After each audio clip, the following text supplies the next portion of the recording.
And God said, "Let there be light." And there was light. And God said, "Let there be a firmament in the midst of the waters, and let it divide the waters from the waters." And God said, "Let the dry land appear."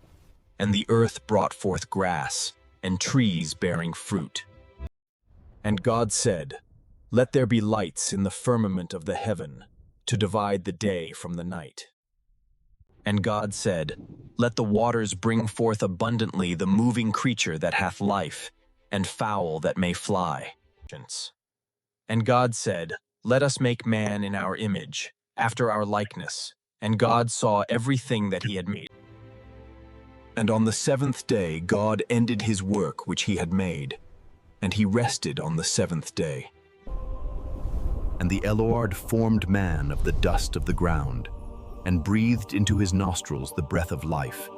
And the Lord God planted a garden eastward in Eden, and there he put the man whom he had formed.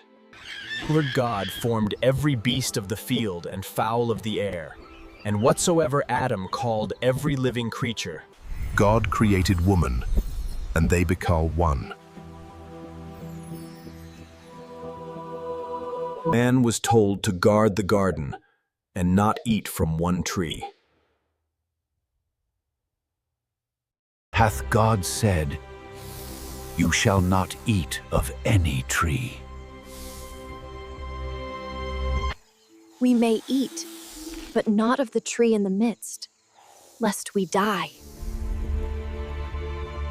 Ye shall not die, and your eyes will be opened, and ye shall be as gods. She took the fruit, ate it, and gave some to Adam. He ate too.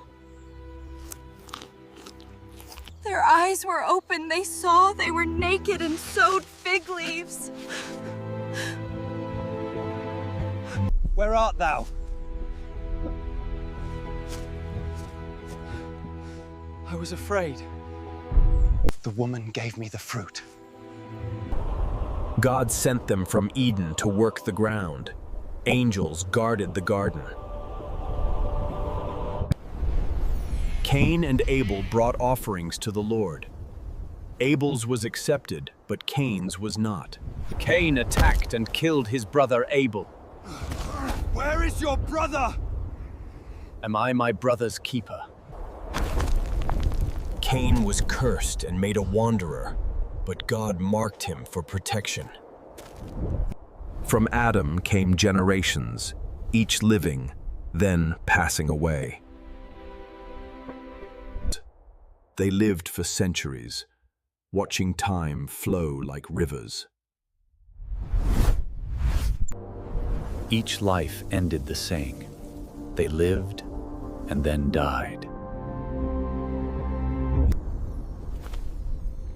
But Enoch walked faithfully with God.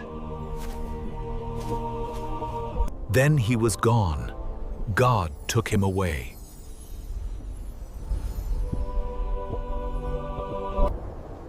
They named him Noah, bringing hope to the world.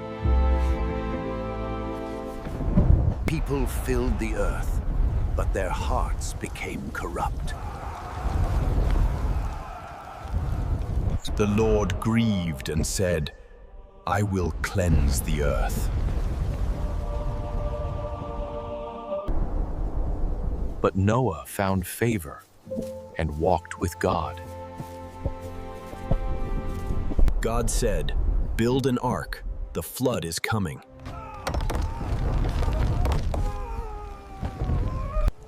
Noah obeyed God.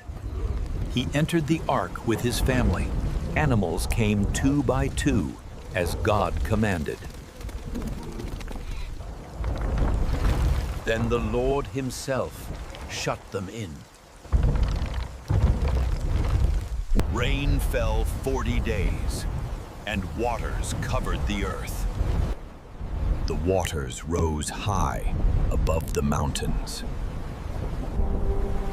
All life outside the ark perished.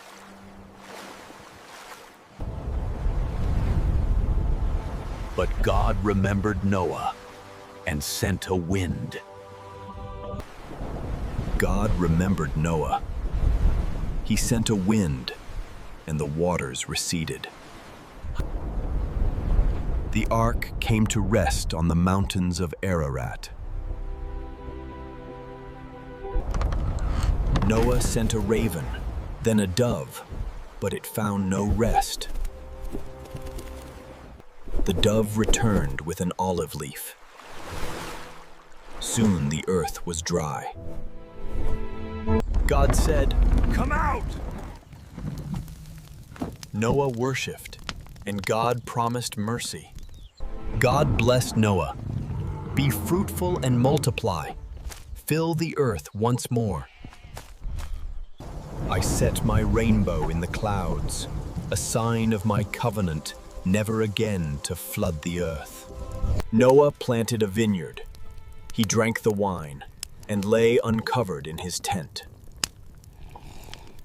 Ham saw his father's shame, but Shem and Japheth covered him with honor. Blessed be the Lord of Shem. May God enlarge Japheth and dwell among his tents. These are the sons of Noah, Shem, Ham, and Japheth.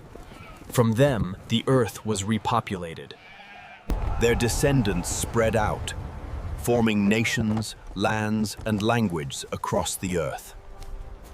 Ham's line produced Nimrod, a mighty ruler, founder of great early cities. So the nations were divided by clans, languages, and lands across the earth. All people spoke one language and began building a tower to the sky. They said, "We will build it high, so high it reaches heaven."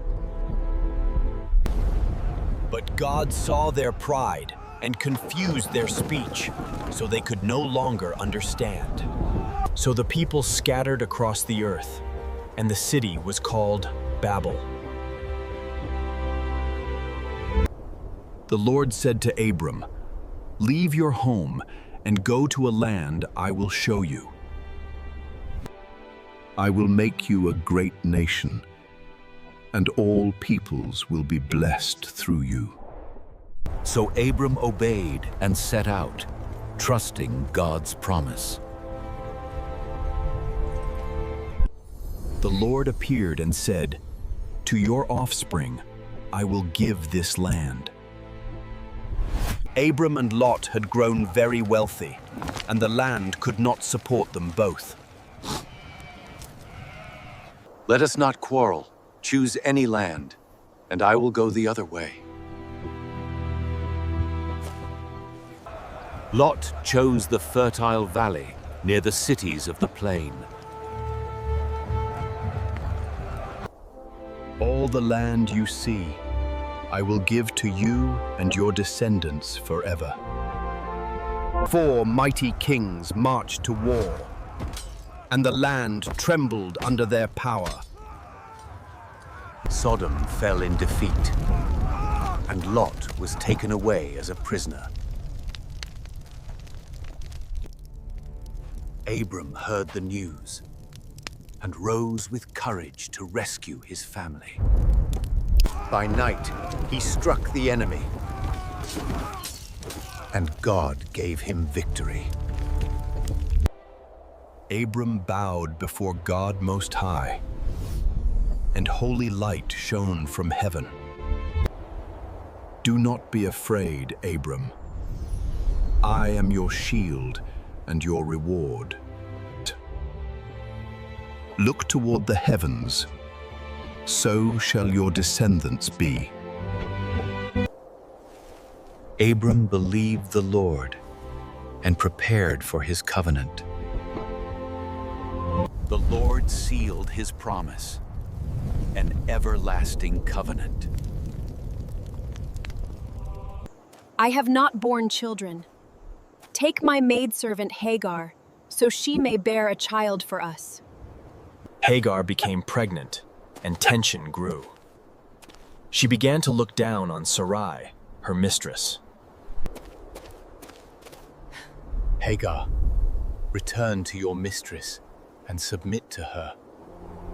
I will multiply your descendants, and they will be too many to count. You are the God who sees me. God appeared to Abram when he was 99 years old. I am God Almighty. You shall be called Abraham, father of many nations. God promised descendants beyond counting. Your wife Sarah shall bear you a son. You shall call him Isaac.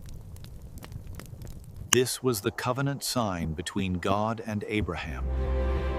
Every male among you shall be circumcised. The Lord appeared to Abraham by the great trees of Mamre. My lord, please do not pass your servant by. Abraham hurried to prepare a meal for his visitors. Rest yourselves, and let me bring you food. I will surely return to you next year. Sarah, your wife, shall have a son. Will you sweep away the righteous with the wicked? For the sake of the righteous, I will spare the city.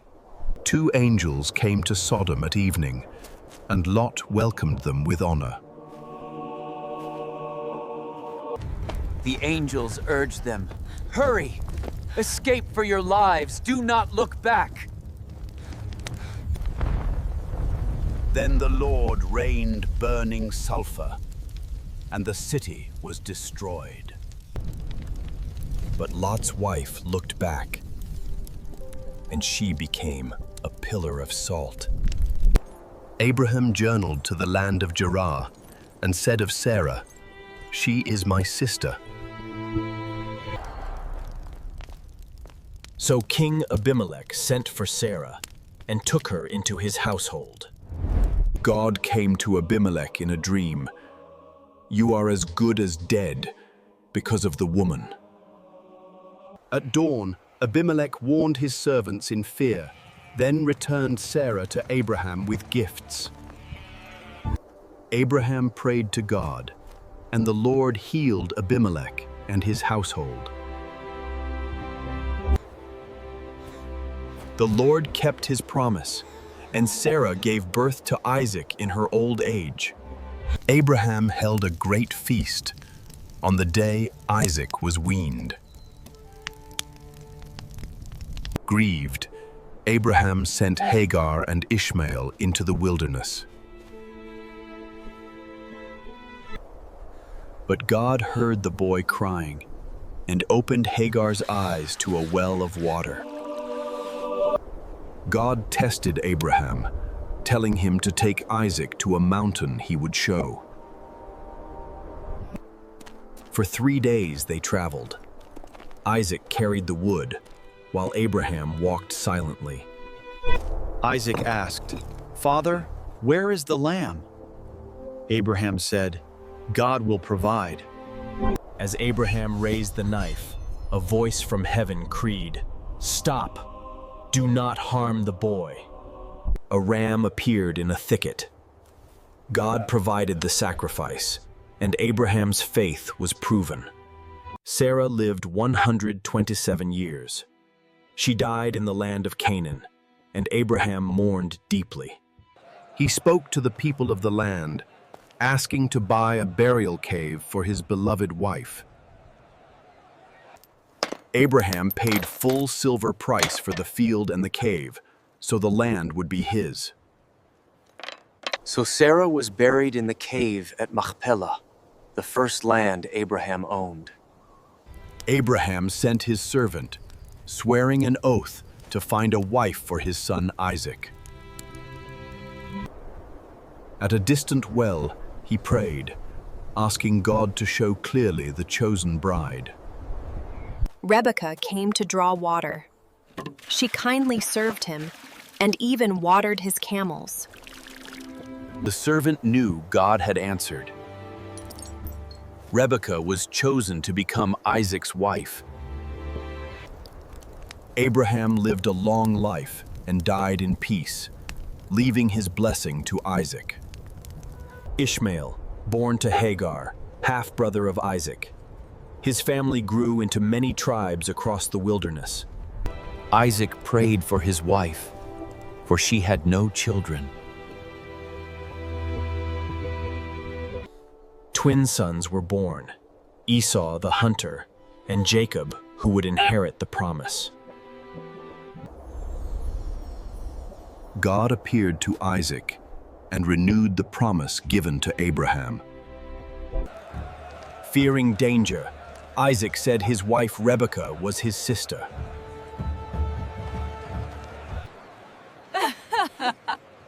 But King Abimelech saw the truth and confronted Isaac.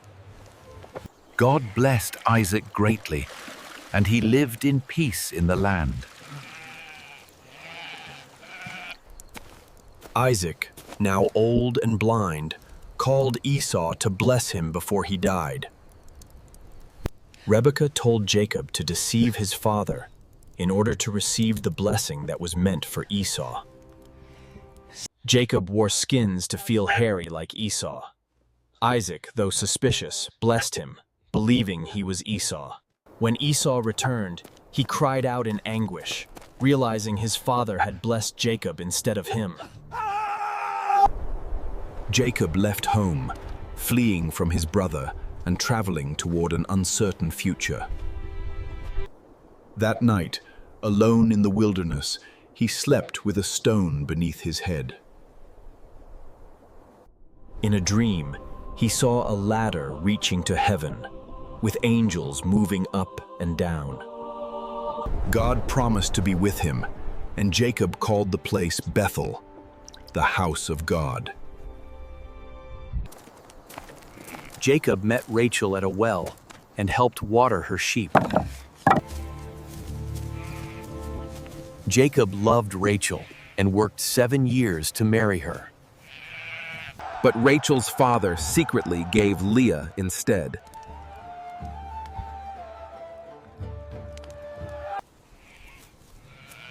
Jacob later married Rachel too, and continued working many years.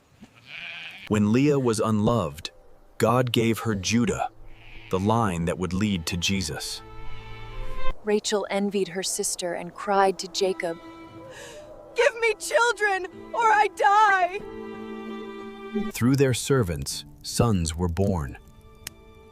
Leah and Rachel competed for love and legacy. Then God remembered Rachel. He listened to her and opened her womb. She named him Joseph, may the Lord add. And God caused Jacob's flocks to increase greatly. The Lord said to Jacob, "Return to the land of your fathers, and I will be with you." "Whatever God has said to you, do it." But Laban pursued Jacob for 7 days through the hills of Gilead. They made a covenant of peace and called the place Mizpah. Fearing his brother Esau, Jacob prepared gifts and sent them ahead, hoping to find mercy. Alone in the night, Jacob prayed for God's protection as he faced the past he feared. That night, Jacob wrestled with a mysterious man until the break of dawn. God blessed him and gave him a new name, Israel, for he had struggled with God and prevailed. Jacob looked up and saw Esau coming with 400 men. Fear gripped his heart as the moment of reckoning arrived. Jacob went ahead of his family, bowing down to the ground 7 times as he approached his brother. But Esau ran to meet Jacob, embrace him, and they wept together. So Jacob settled in the land and built an altar, calling it El Elohe Israel. Dinah, the daughter of Jacob and Leah, went out to visit the women of the land. When Shechem, the prince of the land, saw Dinah, he was deeply drawn to her. Dinah was taken by Shechem, and she was left in deep sorrow. And he asked his father Hamor to arrange a marriage. Jacob's sons spoke deceitfully and proposed a condition. Every man in the city must be circumcised. After all the men of the city were circumcised, Simeon and Levi attacked in revenge. Jacob feared the consequences among the surrounding nations. God told Jacob, "Go to Bethel and settle there." So Jacob set out, leading his family and flocks through the wilderness. At Bethel, Jacob built an altar to God, worshiping him and calling the place El Bethel, where God had revealed himself. Rachel gave birth to Benjamin but died in childbirth.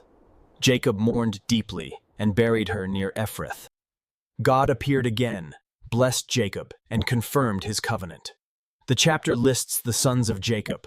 Esau took his wives, children, and great wealth and left Canaan, moving his family away from his brother Jacob. Esau settled in the mountains of Seir. From him came the nation of Edom. These were the chiefs descended from Esau, leaders of the tribes that spread across the land of Edom. These were the kings who ruled in Edom, long before Israel ever had a king. Jacob gave Joseph a dazzling coat of many colors, showing his love and fueling his brothers' deep envy and anger. In a dream, Joseph saw his brothers' sheaves bowing to his, revealing that one day they would honor him as their leader. His brothers seethed with jealousy. They resented Joseph's favored status and his... Blinded by anger, the brothers conspired to trap Joseph in a pit, plotting to silence him and seize control of his future. Judah, one of Jacob's sons, had 3 sons who grew into men, each marrying in the land of Canaan under their father's watchful eye. Judah's eldest son died, leaving Tamar his widow, and Judah's family faced the customs of levirate marriage. Tamar, cunning and determined, disguised herself to meet Judah, seeking justice and a future for her family line. Tamar revealed Judah's own tokens, proving her righteousness and securing her place in the family line of Israel. Joseph was taken to Egypt and sold to Potiphar, an officer of Pharaoh, where the Lord's favor soon followed him. The Lord was with Joseph. Everything he did prospered, and soon Potiphar trusted him. Potiphar's wife tried to tempt Joseph, but he refused, choosing honor and faithfulness instead of betraying his master. Falsely accused by Potiphar's wife, Joseph was thrown into prison. But the Lord was with him and gave him favor there. While imprisoned in Egypt, Joseph met 2 officials of Pharaoh, the cupbearer and the baker, who were troubled by mysterious dreams. The cupbearer dreamed of a vine with 3 branches. The grapes ripened quickly, and he pressed them into Pharaoh's cup. The 3 branches mean 3 days. In 3 days, Pharaoh will restore you to your position. But the baker's dream carried a different message. In 3 days, Pharaoh would judge him, and his life would end. Pharaoh dreamed of 7 healthy cows. Then 7 thin cows devoured them. From prison, Joseph was summoned, called to stand before Pharaoh. God revealed 7 years of plenty, followed by 7 years of famine. Pharaoh raised Joseph to power to save Egypt and many lives. During the famine, Joseph's brothers went down to Egypt to buy grain, unaware of the fate that awaited them. Joseph recognized his brothers immediately, though they did not recognize him. Joseph accused them of being spies, testing their hearts, while his own heart wrestled with the sight of his brothers. Joseph's brothers returned home troubled, carrying grain but unaware of the true identity of the man they had met. Famine still plagued the land, and Joseph's brothers returned to Egypt, bringing their youngest brother, Benjamin. They traveled cautiously, fearful of the consequences of their previous journey. Joseph welcomed them to his home, secretly observing their hearts, especially how they treated Benjamin. As they shared the meal, Joseph watched carefully, testing their loyalty and love for one another. Joseph tested his brothers, asking, Have you a father or another brother?" Then he searched, and the silver cup was found in Benjamin's sack.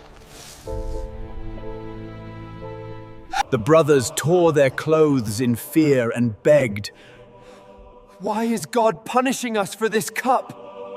Joseph's heart was moved for his youngest brother, and he prepared to reveal himself to them later. "I am Joseph. Is my father still alive?" The brothers were terrified and could not answer him, for they realized it was Joseph speaking.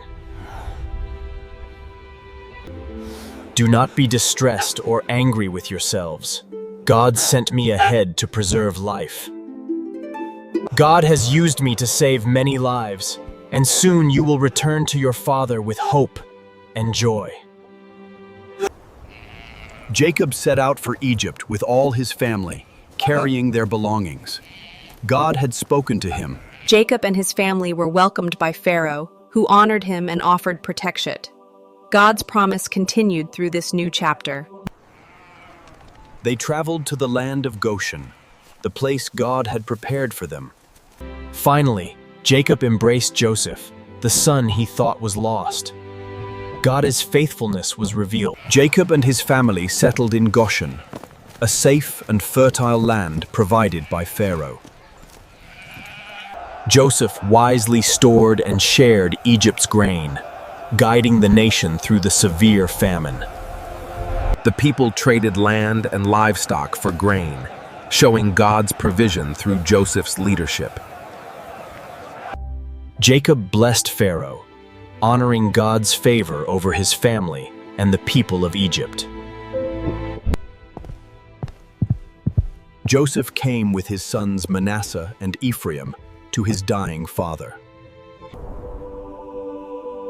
Jacob recalled God's promise to make his descendants a great multitude.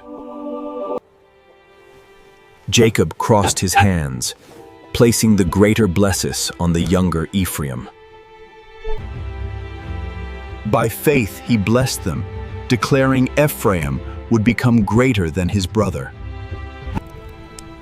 Jacob gathered his sons to reveal what would happen in the days to come.